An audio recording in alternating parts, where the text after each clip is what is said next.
साडा गुरु एक आ, साडा अकाल तख्त एक आ, साडा सारियां चीज़ां एक आ, ते फिर साडे च एडा विखरेवा क्यों आ? गुरु महाराज ने तो नियारा पंथ प्रगट किया सी, पर मेरा ख्याल अज साडे च भी नियारापन नहीं रहा। असीं नियारापन छड़ चुके हैं। ठीक है, दावे असीं जो मर्जी करी जाइए। अज जे असीं दूजियां कौमां दे नाल अपनी तुलना करिए तो मेरा ख्याल है कि जिद्दां वो लोग मोह च जो रिश्वतखोरी कर रहे उदां ही साडे लीडर कर रहे, अफसर कर रहे आ।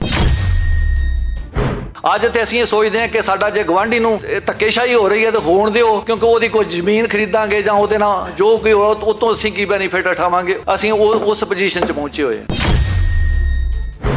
धन धन साहिब श्री गुरु ग्रंथ साहिब महाराज दी पवित्र हजूरी च जुड़ बैठे पंथ दर्दिओ, वाहिगुरू जी का खालसा वाहिगुरू जी की फतेह। अज आपां धन धन साहिब श्री गुरु तेग बहादुर साहिब जी की 350 साला शहीदी नूं समर्पित कौमांतरी मनुखी अधिकार दिहाड़े ते सारे एकत्र होए हैं। तो इत्थे बहुत विचारां होईयां, बहुत प्रोफैसर साहब जगमोहन सिंह जी होना ने बड़े विस्तार नाल आपां नूं दस्सिया, ते उदों बाद च भी अपने बड़ा पिंड वालियां ने भी बहुत वधिया दस्सिया। पर ये मेरा ख्याल है कि आपां नूं इन्ना ते पता है कि जिहड़ी सरकार नाल साडी टक्कर है उन्हें आपां नूं इंसाफ नहीं देना, उन्हें अपने नाल धक्का करना। उन्हें कानून तो कानून मेरा ख्याल है कि एक लोगों दी अखां च घट्टा पाउण लई है सारियां चीज़ां। जदों तुहाडा कानून नाल वाह पैंदा तुहानूं पता है कि कानून कनान कोई नहीं गा, सरकार जो चाहुंदी उही हुंदा। ते इस करके मेरा ख्याल है कि आपां नूं सारिआं नूं ये सारे साधन नूं वरतण दी भी लोड़ आ, ते पर आपां नूं देखना चाहिए कि साडी हालात वास्ते असीं भी किन्ने कि जिम्मेवार हैं। ठीक है कि सरकार ने स्टेट ने जिहड़े साडे दुश्मन है उन्होंने तो साडे नाल धक्केशाही करनी है, पर मेरा ख्याल है कि आपां नूं सारे जाने जे आपो अपने अंदर झाती मार के तो फिर आपां नूं पता लग जूगा कि नुक्स कित्थे आ। जिद्दां हुणे जगराज सिंह कह के कि साडा गुरु एक आ, साडा अकाल तख्त एक आ, साडा सारियां चीज़ां एक आ, तो फिर साडे च एडा विखरेवा क्यों आ?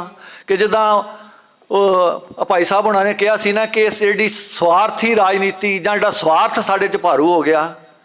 मेरा ख्याल उहदी सज़ा जिहड़ी है कि गुरु साहब ने सानू काम क्रोध लोभ मोह हंकार तो उपर चुक के एक इंसानी कदरां कीमत वाला वधिया जीवन जीण दी जिहड़ी सानू दस्सी सी। पर असीं मेरा ख्याल है कि अज जे असीं सोचीए कि जिद्दां जब लग खालसा रहे नियारा तब लग तेज दियो मैं सारा, गुरु महाराज ने तो नियारा पंथ प्रगट किया सी, पर मेरा ख्याल अज साडे च भी नियारापन नहीं रहा। असीं नियारापन छड़ चुके हैं। ठीक है, दावे असीं जो मर्जी करी जाइए। अज जे असीं दूजियां कौमां दे नाल अपनी तुलना करिए तो मेरा ख्याल है कि जिद्दां वो लोग मोह च जो रिश्वतखोरी कर रहे उदां ही साडे लीडर कर रहे, अफसर कर रहे आ, जो जिथे जिथे भी साडा, क्योंकि असीं गुरु के सिद्धांत तो टुट चुके हैं। हक पराया नानका उस सूर उस गाए उन्होंने कहा सी, पर असीं उस तो देखो कि किन्ने जाने उत्ते पैरा दंदे होवांगे। ये सारियां चीज़ां मन होर मुख होर असीं गल्लां ते बहुत अपने पंथ दर्दियां करते हैं, पर मेरा ख्याल है कि किते किते साडा सारियां दा स्वार्थ हुंदा उत्ते।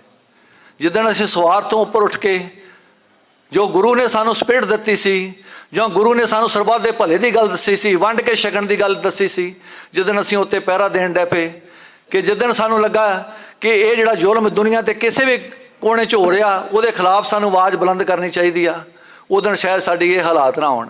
अज तो असीं सोचते हैं कि साडा जे गवांढी नूं कोई इहो जे हालात च आ, उन्होंने कोई धक्केशाही हो रही है तो होण दिओ, क्योंकि उहदी कोई जमीन खरीदांगे जां उहदे नाल जो कोई हो उतों असीं की बैनीफिट उठावांगे।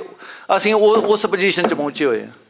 इस करके मैं ये दल खालसा का भी जिन्हां संस्थावां ने जस्ट रणजीत सिंह होनी जिहड़े कि बहुत वड्डे कानूनदान आ, वो इत्थे आए आ, उन्होंने हाज़री भरी आ, उन्होंने मैं उन्होंने तह दिल तो धन्नवाद करदा कि इन्हां संस्थावां नूं जो मनुखी अधिकारां दे नां ते बहुतियां ते दुकानां ही चलदियां, पर इस करके आपां नूं चाहीदा कि ये जिहड़ी संस्था वा इहदा म्यार जिहड़ा इत्ते लोकां दा विश्वास जिहड़ा वो बहाल रहे। तो यदा विस्तार भी बहुत वड्डे पद्धर ते साडे जिलियां कचहरियां तहसीलों हर जगह ते होना चाहिए कि जिथे कोई दुखी दर्द बंदा अपनी जिहड़ी आ पुकार कर सके।